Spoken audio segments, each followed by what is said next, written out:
Assalamualaikum warahmatullahi wabarakatuh. Selamat pagi. Pagi ini saya akan coba membahas saham BABP ya, MNC, Bank MNC Internasional ya. Ini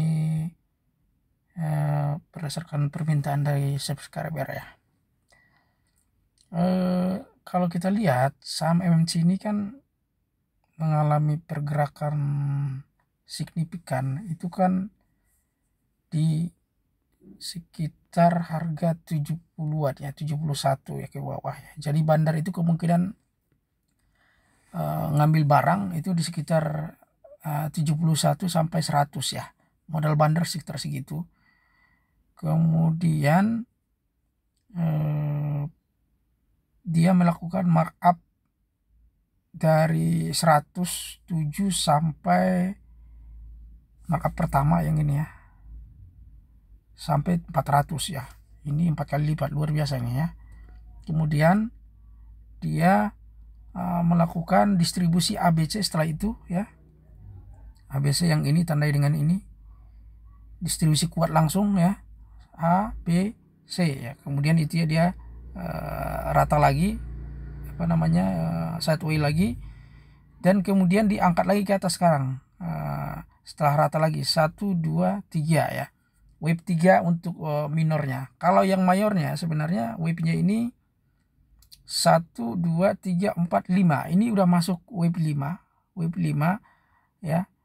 Yang mayornya, tapi kalau yang wave minornya setelah wave 4 panjang ini 1, 2, 3, 4, ini kan 5 ya. 5 ini, wave 5 ini terdiri dari wave yang berjalan sekarang 1, 2, 3. Berarti masuk wave 3 ya. Wave 3 jalan ya. Untuk wave minornya. Kalau wave mayornya 5. Ini artinya kalau wave mayornya 5 ini adalah akhir dari sesi kenaikan ya. Biasanya bandar akan melakukan distribusi di saat wave 5 ini ya. Cuma biasanya kan ke wave 5 ini kan terdiri dari wave 1, 2, 3 lagi. Ini kan sekarang 1, 2, 3 ya. Jadi masih ada harapan ini sama masih naik ya.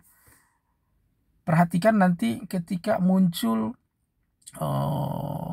penurunan sesaat yang tiba-tiba cepat kemudian diangkat lagi ke atas ya, itu adalah salah satu ciri saham dari MNC biasanya ya.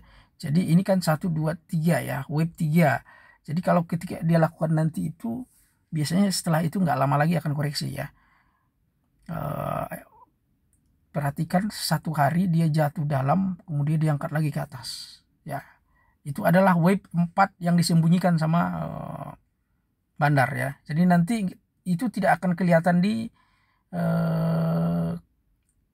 di candle harian ya, karena gerakannya sangat cepat ya. Mungkin hanya turun sekitar setengah jam ke bawah langsung diangkat sama dia setengah jam lagi ke atas ya.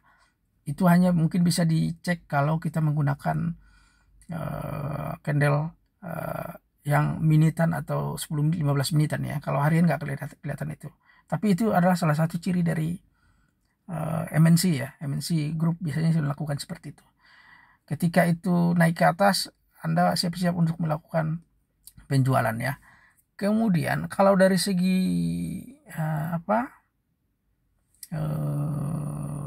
analisa Ichimoku, ini sebenarnya saham ini masih sangat bagus, masih di atas awan Ichimoku ya. Jadi masih jauh lah dari tanda-tanda koreksi indikator ini ya. Tapi walaupun begitu Anda harus tetap waspada ya, karena yang namanya bandar punya siasat beribu siasat ya. Kita nggak tahu seperti apa ya. Untuk hari ini kita nggak tahu apakah dia ada penuh, tapi kalau saya lihat di list yang saya punya ini kan masuk distribusi ya. Jadi ada kemungkinan dia koreksi hari ini ya. Dia angkat dulu, mungkin pasar pembukaan naik dulu, kemudian ketika optimisme pasar naik, HK di HK sama retail sama trader dia langsung turunkan ya. Tapi kemarin kan dia kalau ngelihat candle terakhir ini dia sempat jualan di harga atas ini. Ada ekor garis tipis di atas ya, di atas candle itu. Ya. Kemarin tuh naik ke atas, dia jualan, turun ke bawah, diturunkan sama dia jualan lagi, dinaikkan lagi sama dia.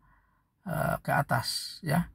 Ini artinya bandar sebenarnya udah mulai distribusi, tapi distribusi halus ya, tidak kelihatan sama volume dan frekuensi ya. Jadi distribusi halus, frekuensi retail sama trader lebih besar dari frekuensinya bandar ya. Jadi bagi Anda yang punya saham ini, kalau udah cuan saya persilakan untuk taking profit TP ya. Tapi kalau yang belum, saya tidak sarankan masuk dulu, wait and see dulu ya, sampai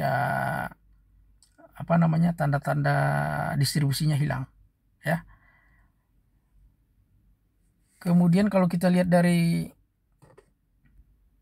chart akumulasi distribusi, dia kan sebenarnya naik ya, sekarang ini naik turun ya, agak landai ya, bukan turun ya, agak landai turun ke bawah, turun naik lagi ke atas ya. Ini artinya dia masih melakukan pembelian, tapi nggak terlalu banyak ya, masih naik kok akumulasi distribusinya. Cuma seberapa besar pembeliannya kita nggak tahu, karena kalau udah volume yang besar-besar ini volume bandar sama volume retail udah nyampur di sini.